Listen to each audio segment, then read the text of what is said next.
दोस्तों एक बार भगवान विष्णु बैकुंठ में आराम कर रहे थे और तभी वहाँ पर भृगु ऋषि आ गए। भृगु ऋषि ने भगवान विष्णु को आवाज दी, लेकिन भगवान विष्णु उठे नहीं क्योंकि वो निंद्र अवस्था में थे, जिसकी वजह से भृगु ऋषि बहुत ज्यादा क्रोधित हो गए और गुस्से में उन्होंने भगवान विष्णु को छाती पर लात मार दिए। और इसके बाद भी भगवान विष्णु क्रोधित नहीं हुए, बल्कि उनका पैर अपने हाथों में लेकर सहलाने लगे और कहने लगे कि मुनिवर, मेरा शरीर तो वज्र का है, लेकिन आपका पैर वज्र का नहीं है, कहीं आपको तो चोट नहीं लगी। यह बात सुनकर भृगु ऋषि बहुत ही प्रसन्न हो गए। दोस्तों भगवान विष्णु कितनी ज्यादा सहनशील है, इसीलिए वह पृथ्वी के संचालन और पालनहार है। दोस्तों आप भगवान विष्णु के बारे में क्या जानते हैं, कमेंट सेक्शन में जरूर बताएं।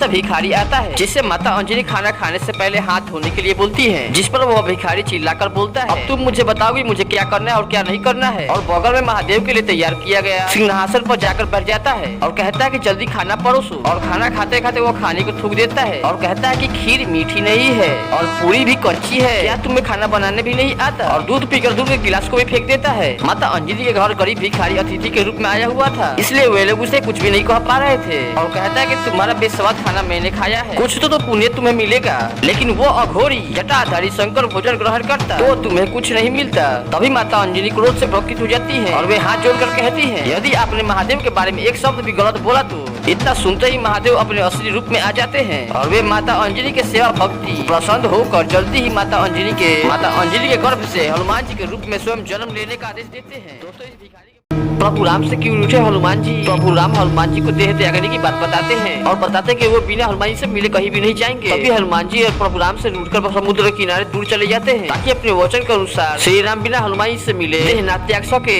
लेकिन हनुमान जी इतने पवित्र भक्त थे कि उन्हें कण कण में प्रभु राम दिखाई दे रहे थे और हनुमान जी रोते हुए एक ही बात दोहराई जा रहे थे कि प्रभु आप मुझे कितना भी बुला लो, मैं आपको विदा करने नहीं आऊंगा। और दूसरी तरफ प्रभु राम कहते हैं, मेरी एक बुलाने पर हनुमान जी दौड़े चले आएंगे। प्रभु राम आंखों में आंसू भरकर जोर से चिल्लाते हैं कि हनुमान आ जाओ ना, तुम्हें जी भर के गले लगाना है। तभी रूठे हुए हनुमान अपने सारा गुस्सा भूलकर प्रभु राम के पास चले आते हैं। दोस्तों ऐसे भक्त कभी आपने किसी को देखा है?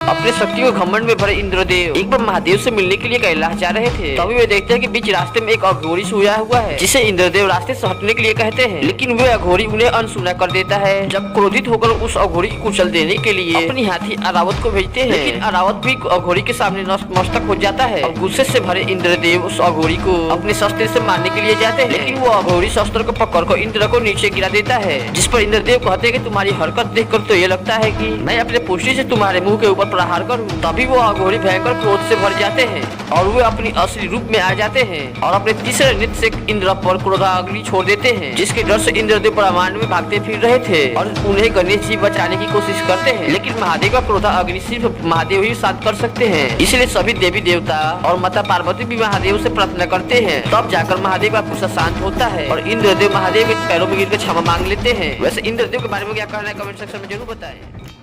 रावण को हराकर जब भगवान राम माता सीता सहित संपूर्ण सेना के साथ जब अयोध्या वापस लौट रहे थे, तब हनुमान जी को आकाश मार्ग से अपनी जन्मभूमि किष्किंधा दिखाई देती है। कई वर्षों से हनुमान जी अपनी माता से नहीं मिले हुए थे। हनुमान जी प्रभु राम से अपनी माता से मिलने की इच्छा जाहिर करने वाले होते, लेकिन उनकी हिम्मत ही नहीं होती और अपनी माता की याद में हनुमान जी भावुक होकर रोने लगते हैं। तब माता सीता हनुमान जी के बहते हुए आंसुओं को देख लेती है और वे प्रभु राम को बता देती है। प्रभु राम हनुमान जी के माता पिता से मिलने के लिए पुष्पक विमान को नीचे उतरने का आदेश देते हैं। हनुमान जी को आने से पहले माता अंजलि को आभास हो जाता है। माता अंजलि महाराज केसरी से कहती है, जरूर नन्ना हनुमान मेरे से मिलने के लिए आ रहा है। जैसे ही हनुमान जी माता अंजलि के सामने आते हैं, तब वे बोलती है कि मेरा हनुमान तो बहुत बड़ा हो चुका है। दोस्तों माँ तो माँ होती है, उनके लिए बेटा कितना भी बड़ा हो जाए, लेकिन बेटा हमेशा माँ के लिए बच्चा ही होता है। हनुमान जी को खुशी से रोते हुए गले लगा लेती है और हनुमान जी भी एक बच्चे की तरह रोने लगते हैं। दोस्तों आप अपनी माँ से कितना प्यार करते हैं, कमेंट सेक्शन में जरूर बताएं। कितने शक्तिशाली है शिव अवतार अश्वत्थामा। अश्वत्थामा के माथे पर जन्म से ही अत्यंत तेजस्वी मणि विद्यमान था।